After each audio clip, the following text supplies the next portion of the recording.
పూరా లోకల్. నమస్తే, welcome to పూరా లోకల్. మేడం ఎన్ ఇది పాకిస్తాన్ ఐఎస్ఐ పెట్టుకున్న కోడ్ నేమ్. ఆమె అసలు పేరు నొషాబా షెంజోత్. లాహోర్ ట్రావెల్ ఏజెన్సీ యజమాని, పాకిస్తాన్ ఐఎస్ఐకి సహాయకారి.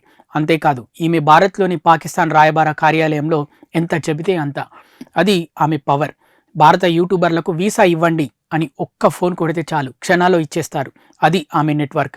ఇలానే ఆమె భారతీయ ఇన్ఫ్లుయెన్సర్లకు వీసాలు ఇప్పించడంలో చాలా కీలకంగా వ్యవహరించింది.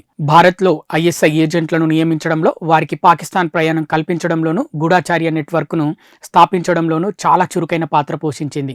అంతేకాదు, భారత యూట్యూబర్లు, సోషల్ మీడియా ఇన్ఫ్లుయెన్సర్లకు టూరిస్టు వీసాలు ఇప్పించి ఆర్థికంగా బాగా లాభపడింది కూడా. ఇటీవల అరెస్ట్ అయిన భారత ట్రావెల్ యూట్యూబర్ జ్యోతి మల్హోత్రకు కూడా ఈమెతో మంచి సంబంధాలు ఉన్నాయని వెల్లడైంది. పాకిస్తాన్లోని లాహోర్లో ట్రావెల్ ఏజెన్సీ నడుపుతున్న మేడం ఎన్ భారతీయ సోషల్ మీడియా ఇన్ఫ్లుయెన్సర్లు తన దేశానికి ప్రయాణించడానికి సహాయం చేయడమే కాదు, వారిని ఐఎస్ఐ గూఢచారులుగా ఉపయోగించుకోవడానికి కూడా పునాది వేసిందని దర్యాప్తు వర్గాలు అంటున్నాయి.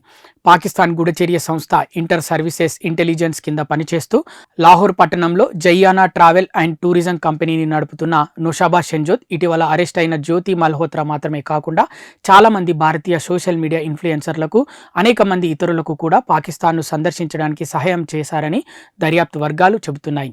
ఈ మేడం ఎన్ అనే పేరు భారత దర్యాప్తు సంస్థలకు ఎలా తెలిసిందంటే, భారత్లో అరెస్టు చేసిన సోషల్ మీడియా ఇన్ఫ్లుయెన్సర్లను విచారిస్తున్నప్పుడు ఈమె పేరు వెలుగులోకి వచ్చింది. ఆమె భారత్ అంతటా దాదాపు 500 మంది గూఢచారులతో కూడిన భారీ స్లీపర్ సెల్ నెట్వర్క్ను ఏర్పాటు చేయడానికి కృషి చేస్తోందని సదరు దర్యాప్తు వర్గాలు తెలిపాయి. వీరంతా భారత్లో మామూలు జనాల్లో కలిసిపోయి స్లీపర్ సెల్స్గా పనిచేస్తుంటారు. అవసరం వచ్చినప్పుడు ఐఎస్ఐ వీళ్లను వాడుకుంటుంది. భారతదేశంలో స్లీపర్ సెల్ నెట్వర్క్ను ఎలా ఏర్పాటు చేయాలనే దానిపై నొషాబాకు పాకిస్తాన్ సైన్యం ఇంకా ఐఎస్ఐ సూచనలు, సలహాలు ఇస్తుంటాయి. ఈమె భర్త రిటైర్డ్ పాకిస్తాన్ సివిల్ సర్వీసెస్ అధికారి. ఈమె చాలా మంది భారతీయ సోషల్ మీడియా ఇన్ఫ్లుయెన్సర్లను పాక్ సైన్యం ఇంకా ఐఎస్ఐకి పరిచయం చేసిందని, భారత్లో నివసిస్తున్న హిందువులు, సిక్కులను ఆకర్షిస్తుందని చెబుతున్నారు. గత 6 నెలల్లో దాదాపు 3000 మంది భారతీయులు, 1500 మంది ప్రవాస భారతీయులు పాకిస్తాన్ను సందర్శించడానికి ఆమె సహాయం చేశారని దర్యాప్తు సంస్థలు తెలిపాయి. శ్రీమతి షెహజాద్కు ఢిల్లీలోని పాకిస్తాన్ రాయబార కార్యాలయ వీసా విభాగానికి సన్నిహిత సంబంధాలున్నాయి.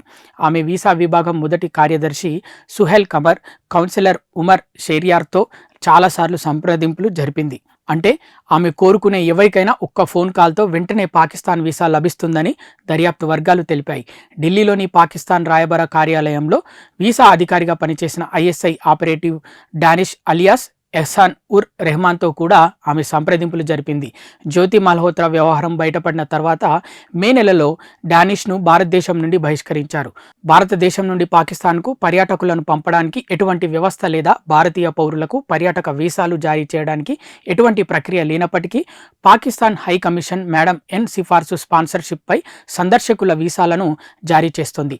పాకిస్తాన్ సైన్యం, ఐఎస్ఐతో ఆమెకు ఉన్న సంబంధాల బలంతో ఆమె కంపెనీ పాకిస్తాన్కు సిక్కు, హిందూ తీర్థయాత్రలను నిర్వహించే ఏకైక ఏజెన్సీ అంటే ఆమె పరిధి ఎంతో అర్థం చేసుకోవచ్చు.